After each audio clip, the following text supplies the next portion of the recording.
មុខងារជាច្រើននៅក្នុង app របស់ iPhone គឺឲ្យយើងដឹងមានភាពងាយស្រួលដែលជាទូទៅអ្នកខ្លះអត់ទាន់ដឹងពីរបៀបប្រើអញ្ចឹងមកមើល setting នេះគឺខ្ញុំគាត់ចុចជាប់ហើយយើងយូរខ្ញុំបង្ហាញ menu មកហើយមុខងារជាច្រើនអញ្ចឹងដូរដូចជា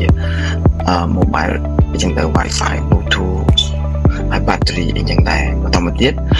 យើងទៅមើលទៅក្នុង App Store បើសិនជាខ្ញុំចង់ដូររូបរាងវាខ្ញុំចុចឲ្យជាប់ហើយវាវាបង្ហាញ menu bar មកហើយយើងចុចយើងដូររូបរាងអញ្ចឹងណាបន្តមកទៀតបើយើងចង់ update អី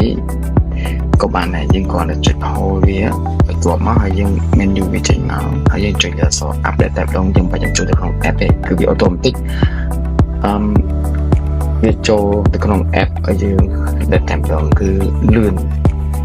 អញ្ចឹងអ្នកខ្លះគាត់ដឹងគឺតែចូល app ហើយដើម្បីបង្ហាញ